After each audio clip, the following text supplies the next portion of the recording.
Hello friends, welcome to Jenny Cooks. Friends, இன்னைக்கு ஒரு ஹெல்த்தியான இட்லி தோசைக்கு ஒரு அருமையான சட்னி ரெசிபி தான் நாம பார்க்க போறோம். இந்த சட்னி ரெசிபி ரொம்ப ஹெல்த்தியானது, அதுவும் இல்லாம ரொம்ப டேஸ்டியாவும் இருக்கும். கண்டிப்பா எல்லாரும் ட்ரை பண்ணி பாருங்க. ஆமாங்க, நான் இந்த சட்னி சிகப்பு முள்ளங்கி வச்சு தான் நான் செய்ய போறேன். இந்த சட்னியை முள்ளங்கி வச்சு செஞ்சதுன்னு யாராலையுமே கண்டுபிடிக்க முடியாது. அந்த அளவுக்கு டேஸ்டியா இருக்கும். 1/4 கிலோ சிகப்பு முள்ளங்கியை நல்லா சீவி வச்சிருக்கேங்க. 2 பெரிய தக்காளி கட் பண்ணி வச்சிருக்கேன்.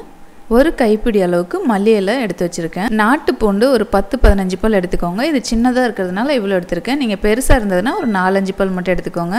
இஞ்சி ஒரு சின்ன துண்டு அளவு, புளி ரொம்ப சின்னதாக எடுத்துக்கோங்க, வரமிளகாய், சின்ன வெங்காயம், கருவேப்பிலை, அரை மூடி தேங்காய் எடுத்திருக்கேன், தேவையான அளவு உப்பு. இப்போ வாங்க எப்படி செய்யுதுன்னு பார்க்கலாம். ஒரு பாத்திரத்தில் ஒரு 2 டேபிள் ஸ்பூன் அளவுக்கு கடலை எண்ணெய் சேர்த்துருக்கேன். ஃபஸ்ட்டு முள்ளங்கியை நல்லா வதக்கி எடுத்துக்கலாங்க. 1/4 கிலோ முள்ளங்கி நான் எடுத்திருக்கேன். ஒரு சிலர் ஒரு முள்ளங்கி இல்லை பாதி முள்ளங்கி வச்சு செய்வாங்க. முள்ளங்கி ரொம்ப அதிகமாகவே சேர்த்துக்கோங்க. மீதி இருந்ததுன்னா அடுத்த நாள் கூட வச்சு நீங்கள் சாப்பிட்டுக்கலாம். இப்போ முள்ளங்கியை நல்லா வதக்கியாச்சுங்க. இப்போ நம்ம இதை தனியாக எடுத்து வச்சிடலாம். இப்போ அதே பாத்திரத்திலே நல்லா க்ளீன் பண்ணிவிட்டு கொஞ்சமாக ஆயில் சேர்த்துக்கோங்க. அதில் நம்ம எடுத்து வச்சுருக்கிற சின்ன வெங்காயம் இதில் சேர்த்துக்கலாம். இது ஒரு 150 கிராம் இருக்கும். இதை லைட்டாக வதக்கலாம். நீங்கள் நம்ம சேனலில் ஃபஸ்ட் டைம் பார்க்குறவங்களா இருந்தால் நம்ம சேனலை சப்ஸ்கிரைப் பண்ணிவிட்டு பக்கத்தில் இருக்கிற பெல் ஐக்கானை கிளிக் பண்ணிடுங்க. இது கூடயே வரமிளகாய் காரத்துக்கு ஏற்ற மாதிரி சேர்த்துக்கோங்க. பூண்டு பல் சேர்த்துக்கோங்க. இஞ்சி சின்ன சின்னதாக கட் பண்ணி சேர்த்துக்கோங்க. புளி ரொம்ப சின்ன அளவில் சேர்த்துக்கோங்க. கருவேப்பிலை 2 கொத்து சேர்த்துக்கிறேன். இதெல்லாம் சேர்த்துட்டு ஒரு அரை நிமிஷம் நல்லா வதக்கி விட்டுருங்க. இப்போ ஒரு கைப்பிடி அளவுக்கு மல்லி இலை இது கூட சேர்த்துக்கலாம். இதையும் நல்லா வதக்கி விட்டுடலாம்.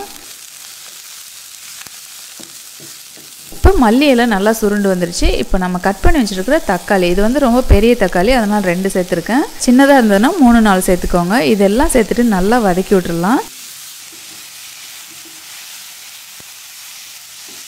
இப்போ நல்லா வதக்கியாச்சுங்க. இது கூட நம்ம துருவி வச்சுருந்த தேங்காய், அரை மூடி தேங்காய் நான் சேர்த்துருக்கேன். இது சின்ன சைஸ் தேங்காய். தேங்காய் சேர்த்ததுக்கப்புறமா அதிக நேரம் வதக்கக்கூடாது, சும்மா லைட்டாக கிளறி விட்டால் போதும். இதுக்கு தேவையான அளவு கல்லுப்பு சேர்த்துக்கலாம். அவ்வளோதான். இப்போ லைட்டாக கிளறி விட்டு ஸ்டவ் ஆஃப் பண்ணிடுங்க. ஸ்டவ் ஆஃப் பண்ணிவிட்டு நல்லா ஆற விட்டுறலாம். ஒரு பெரிய பிளேட்டில் நல்லா பரவலாக கொட்டி ஆற வச்சுருங்க. வதக்கி வச்ச முள்ளங்கி இது கூட சேர்த்துக்கலாம். இப்போ நல்லா ஆறினதுக்கப்புறமா இது மிக்ஸி ஜாரில் போட்டு நம்ம அரைச்சிக்கலாம். உப்பு ஏற்கனவே சேர்த்தாச்சு. பாருங்கள், சூப்பராக அரைச்சாச்சு. இது கூட தாளிப்பு நீங்கள் சேர்த்துக்கோங்க. கடுகு, உளுத்தம்பருப்பு, கருவேப்பிலை போட்டு நம்மளோட சுவையான சட்னி ரெடி ஆயிடுச்சுங்க. நம்மளோட டேஸ்டியான சிகப்பு முள்ளங்கி சட்னி ரெடி ஆயிடுச்சுங்க. கண்டிப்பாக இதை எல்லாருமே ட்ரை பண்ணி பாருங்கள். இட்லி, தோசை, சாதம் எல்லாத்துக்குமே ரொம்ப ரொம்ப நல்லாயிருக்கும். அதே மாதிரி நீங்கள் சட்னி வச்சு சாப்பிடும்போது லைட்டாக இப்படி தொட்டு தொட்டு சாப்பிடுவாங்க. அந்த மாதிரிலாம் சாப்பிடாதீங்க. ஏன்னா நம்ம இதில் காய் நிறைய சேர்த்துருக்கிறதுனால கொஞ்சம் அதிகமாகவே வச்சு சாப்பிடுங்க. அப்போ தான் ரொம்ப ஹெல்த்தியானது. தொட்டு சாப்பிட்றதுனால நமக்கு அதில் ஒரு பயனும் கிடைக்காது. இந்த வீடியோ உங்களுக்கு பிடிச்சிருந்தா மறக்காமல் லைக் பண்ணுங்கள், ஷேர் பண்ணுங்கள், கமெண்ட் பண்ணுங்கள். தேங்க்யூ.